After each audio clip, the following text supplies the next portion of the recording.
बाल मंदिर के इस YouTube चैनल पर मैं स्वरूप सिंह प्रिय विद्यार्थियों आपका हार्दिक अभिनंदन करता हूं। हम कक्षा 12वीं के अध्याय 9 में अनुबंध अधिनियम 1872 अनुबंध की विधि व्यापारिक विधि को हम पढ़ रहे थे।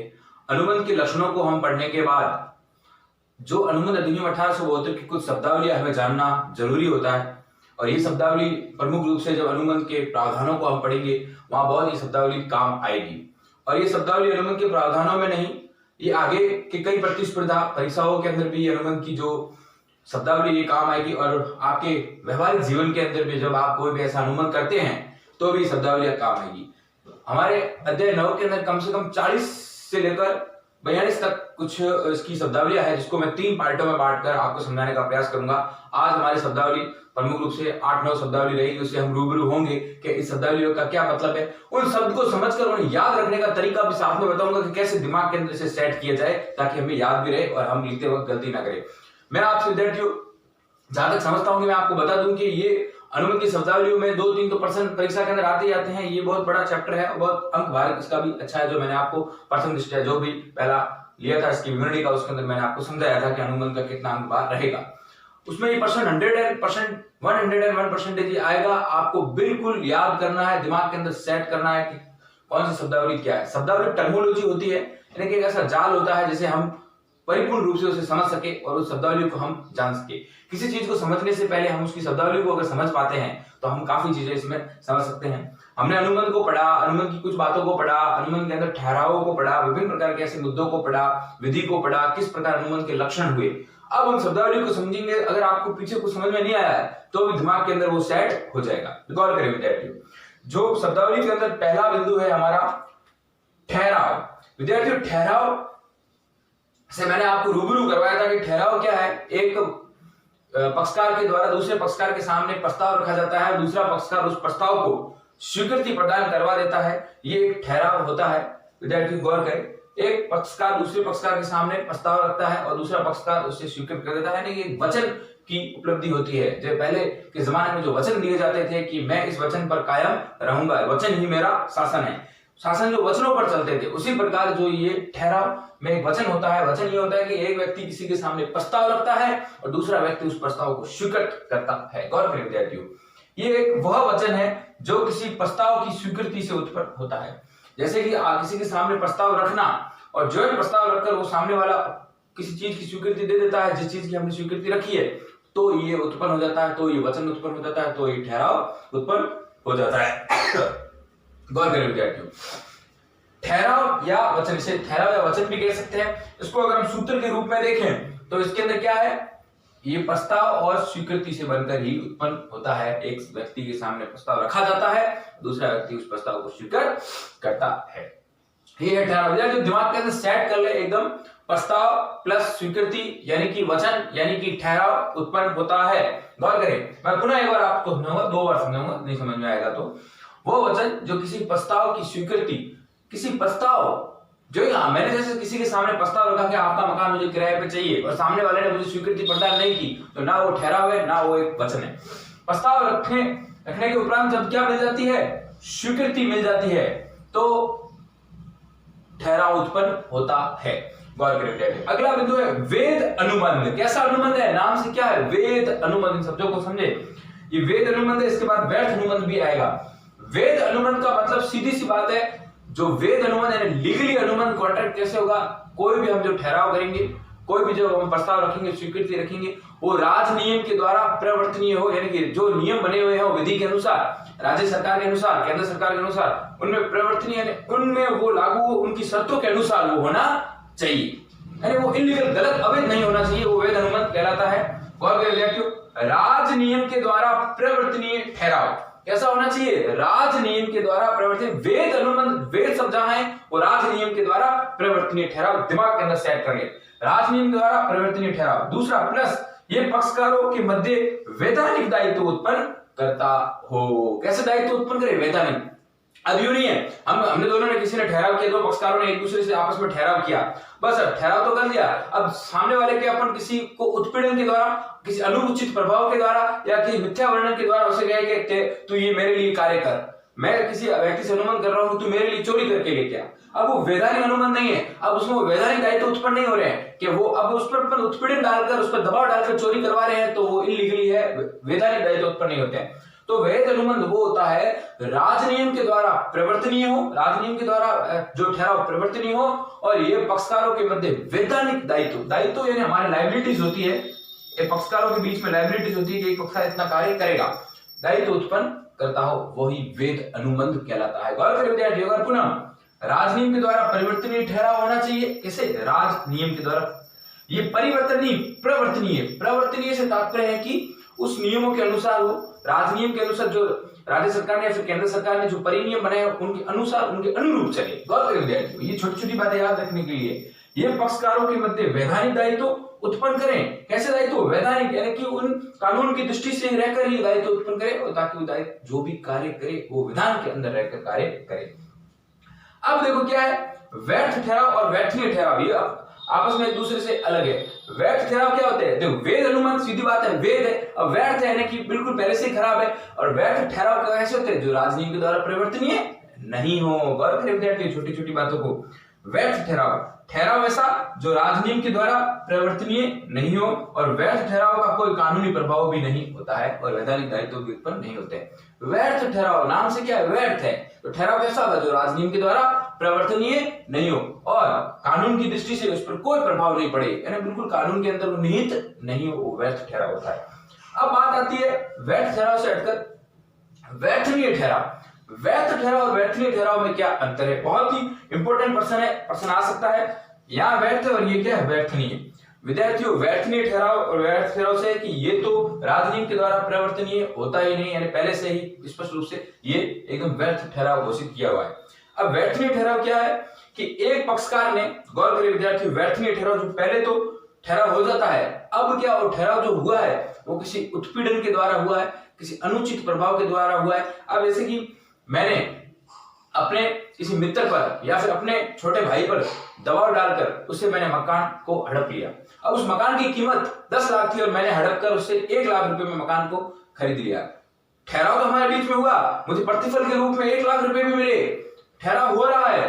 मगर जब वो पीड़ित पक्षकार यानी मेरा छोटा भाई ये चाहता है कि मेरे पर दबाव डालकर, मेरे पर अत्याचार कर 10 लाख के मकान को 1 लाख रुपए में मेरे बड़े भाई ने ले लिया, और वो व्यक्ति या मेरा छोटा भाई कानून की शरण में जाता है, तो उसकी इच्छा पर क्या होता है? उसकी इच्छा पर ये ठहराव व्यर्थनीय ठहराव हो जाता है। उसकी इच्छा को, पीड़ित पक्षकार की इच्छा को सुना जाता है, सुनकर उस ठहराव को व्यर्थनीय घोषित कर दिया जाता है, और जिस व्यक्ति ने उसके साथ दबाव डाला था उसको उसे मकान लेकर उसे वापस सुपुर्द कर दिया जाता है। तो ये व्यर्थनीय ठहराव हुआ। गौर करें विद्यार्थियों, एग्जाम्पल से समझे।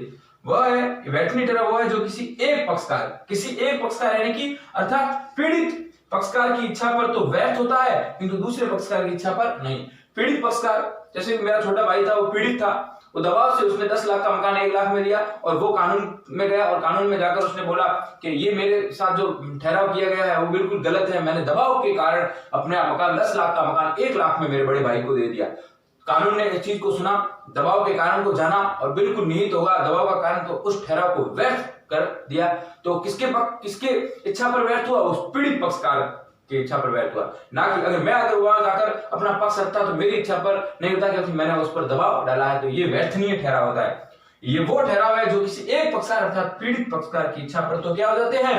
व्यर्थ हो जाते हैं, किंतु दूसरे पक्षकार की इच्छा पर नहीं होते हैं। गौर करें विद्यार्थियों छोटी छोटी चीजों को। अब हमने यहाँ वेद अनुबंध सीखा था, उसके बाद वेद अनुबंध से हम सीधा यहाँ आए व्यर्थ अनुबंध। ये व्यर्थ ठहराव था जो राजनियम के द्वारा परिवर्तनीय नहीं हो। अब व्यर्थ अनुबंध से क्या तात्पर्य है? अनुबंध करते समय तो ये वेद होता है, व्यर्थ अनुबंध है। विद्यार्थी गौर करें, इस वेद अनुबंध और व्यर्थ अनुबंध से ध्यान रखें।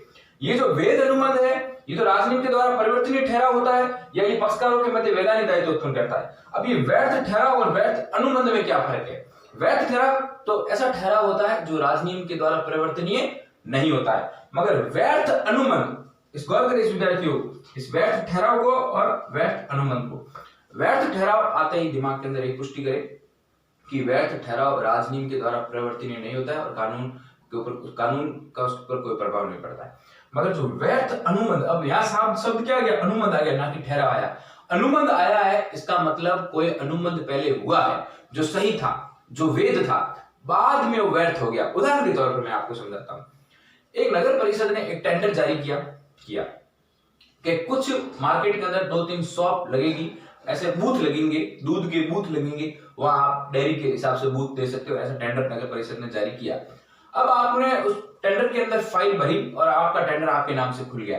अब आप वो अनुबंध हुआ कि आप उस जो बूथ के 1 महीने के जो भी है वो किस्त है या फिर जो भी इंस्टॉलमेंट आएगी, जो भी किराया आएगा वो नगर परिषद को आप चुकाओगे।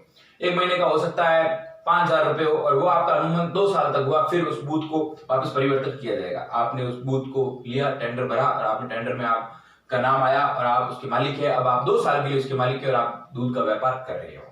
अब आप दूध के व्यापार के साथ साथ और भी कुछ इलीगली काम कर रहे हैं जो उस टेंडर की निविदा के अंदर नहीं हो। जैसे कि आप दूध के साथ साथ और भी कुछ शराब बेच रहे हैं या फिर गुटखा बेच रहे हैं, ताकि और भी कुछ ऐसे मादक पदार्थ बेच रहे हैं जो समाज के द्वारा कुरीतियों के अंदर उसे शामिल किया गया है। अब वो पहले तो आपने जो टेंडर किया था नगर परिषद के साथ वो एक वैध अनुबंध था। बाद में आप इस प्रकार की अगर हरकतें करते हैं तो नगर परिषद को कानून की दृष्टि को देखते हुए उस टेंडर को निरस्त करना पड़ेगा, क्योंकि वो एक वैध अनुबंध हो गया। जो अनुबंध पहले से तो वैध होते हैं, फिर कुछ कारणों से, कुछ ऐसे रीजंस, परिस्थितियों से वो व्यर्थ हो जाते हैं, उसे व्यर्थ अनुबंध कहा जाता है। गौर करें, व्यर्थ अनुबंध यानी कि अनुबंध शब्द आया है यानी पहले अनुबंध हुआ है। अब गौर करें इन छोटी छोटी बातों को, पहले अनुबंध हुआ है, बाद में व्यर्थ हुआ है। अनुबंध करते समय तो वैध होता है, किंतु बाद में ऐसी परिस्थितियां परिवर्तन के कारण वो व्यर्थ हो जाता है। अनुबंध करते समय तो वो वैध होता है, जैसे नगर परिषद और मेरे बीच में जो टेंडर हुआ दूध का बूथ का, बिल्कुल वैध था। मगर कुछ फिर मैंने ऐसी कुछ गलतियां की, ऐसी कुरीतियां, ऐसे मादक पदार्थ बेचने चालू किए, तो वो बाद में व्यर्थ हो गया और नगर परिषद ने वो मेरा अनुबंध व्यर्थ घोषित कर दिया। किंतु बाद में कुछ परिस्थितियों के परिवर्तन के कारण ये व्यर्थ हो जाता है, इसलिए इसे व्यर्थ अनुबंध कहते हैं। मगर व्यर्थ ठहराव तो अगर वही नहीं अनुबंध, तो ऐसा व्यर्थ ठहराव है यानी कि जो अपन प्रस्ताव रख रहे हैं वो बिल्कुल गलत है। अपन किसी को कह रहे हैं कि तुझे मेरे घर पे काम करना पड़ेगा, बस मैं तुम्हें सिर्फ दिन के 2 रुपए दूंगा या 1 महीने के 2 रुपए दूंगा, मेरे घर का पूरा काम करो। ऐसा अनुबंध हो सकता है? नहीं हो सकता है, क्योंकि वो पहले से ही व्यर्थ है। ठहराव जो राजनीति के द्वारा परिवर्तनीय जो नहीं होते हैं, जो ऐसे ठहराव व्यर्थ होते हैं, और व्यर्थ अनुबंध जो पहले से तो वैध होते हैं मगर बाद में कुछ परिस्थितियों के कारण ये परिवर्तन व्यर्थ हो जाते हैं। इस प्रकार हमारे 3 बिंदु आज के और रहे हैं। इन 3 बिंदुओं को हम कर लेते हैं विद्यार्थियों, गौर करें।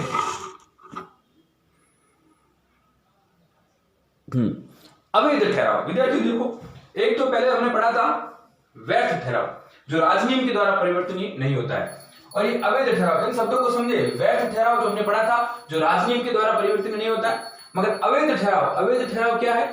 जो स्पष्ट या गर्भित रूप से, स्पष्ट या गर्भित यानी उसके आचरण से स्पष्ट या गर्भित रूप से या कानून के द्वारा वर्जित हो या विधि के विरुद्ध हो। विद्यार्थियों जैसे कि व्यर्थ ठहराव को मैंने कहा जो राजनीति के द्वारा परिवर्तनीय नहीं हो, या जो राजनीति बने हैं उसके परिवर्तनीय नहीं हो, उन नियमों के अनुसार नहीं हो।